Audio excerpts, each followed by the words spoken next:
Let's jump into the NHL though, Brett, where most of these players will be playing in their games. You don't take many rest days in the NHL, so we have lines in Oregon for Saturday and Sunday. I had a lot of lines out here in Oregon for hockey, so I made a few picks. I made two for Saturday and I made one for Sunday.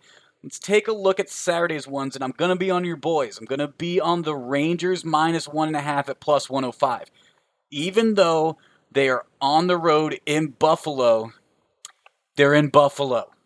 Let's just be frank about it. Come on.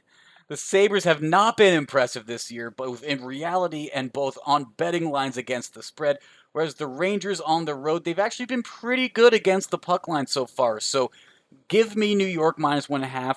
I get plus 105. Not the best odds for taking a minus 1.5 puck line, but at least I'm not giving or taking the juice or anything like that in this scenario. Yeah, Buffalo's been rough this year. Definitely been a tough year for the Sabres. So I think that's a fair play. I have no faith in my teams, Higgins, so that's why I'm not on it. But it's nice that you have faith in my teams. It gives me some confidence that maybe we'll do something right one year. Well, I can't have faith in the Flyers at all, so I just think that both New York teams are going to win on Saturday, and I can't bet against the Flyers, so I'm going to bet for the Rangers. And you know what, Brett? Speaking of the Sabres, real quick, I did see an NHL writer that put out a power rankings list of the best to worst teams. The Sabres were 31. They Who were considered so bad that the Kraken were put on this list and said even a team that doesn't have players yet can't be this bad. that's a little brutal, but I'll rank them 30. How about that? That's fair. Another game that I'm going to be on Saturday, Brett, is also going to be on the puck line, and that's the Blues versus the Avalanche. And the Blues, I spoke about how bad the Sabres have been this year. The Blues are the worst against the spread this year. They are 8-26. On the road, they're 6-13. So they're abysmal at home. They're slightly better at home, but they're still losing 2 of every 3 on the puck line on the road. Meanwhile, the Avalanche, they're doing pretty well despite Nate McKinnon getting suspended for tossing a helmet at a player during a game recently.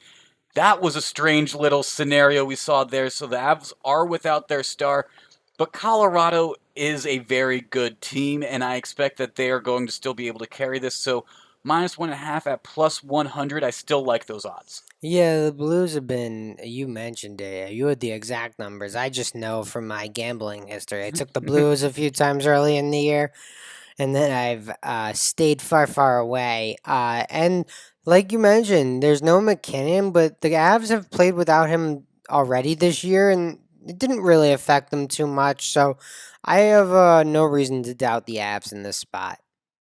Yeah, the Blues, I think they're on that no list of teams to bet on. They have to prove it to me before I'm going to put my money on the line, risking it for the Blues. Jumping into Sunday, though, Brett, the Capitals versus Devils, I think, is going to be a very good game, and I'm going to take a chance here and say that the Capitals are going to get an empty net goal and cover their minus 1.5 puck line here.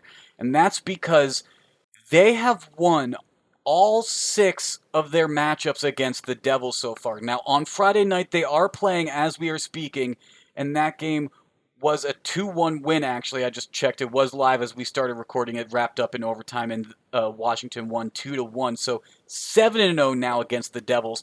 I think they're getting the clean sweep. They have mainly been 1-goal wins. However, I think they're going to get an empty netter here, and they're going to complete the sweep with a bang, a multi-goal win. Give me minus 1.5 at plus 155. The best odds that I've seen on the night of my 3 puck line picks that I've made. A quick note that I should make, though, Brett, for anyone that's considering tailing me on these hockey bets, 2 of my hockey bets are away team favorites. In the NHL so far this year, home dogs against the puck line are winning 2/3 of those games, or 2/3 of those bets, excuse me. So am I being the most practical when looking at that type of data with these? No, but I think these teams specifically are speaking for themselves, and the Sabres are not a quality team. I feel confident betting against them. I think the Washington Capitals, the odds reflect that percentage that I just told you because it's plus 155 as opposed to the plus 105 that we see for the Rangers against the Sabres. Yeah, I don't know what to really make of this Devils Capitals matchup, Higgins. You know, I'm staying away from this one because I just really have no read on the game. I have no sense of how these teams are playing. So I appreciate your take. I think the numbers you gave make a lot of sense. And, it seems reasonable to take a chance on Washington, who's obviously one of the top, three teams in the East, and the Devils are towards the bottom of the standings. So I think that's a reasonable chance there. And like I said, I am taking the chance because most of their games so far have been 1 goal differences. 5 of the 7 games, in fact, the Capitals won by 1 goal. So if you're not as confident as I am, take Washington minus 160 on the money line because the Devils at home are 4-11-3 this season. They're gonna lose. Just how much do they lose by? Just how much? I like it.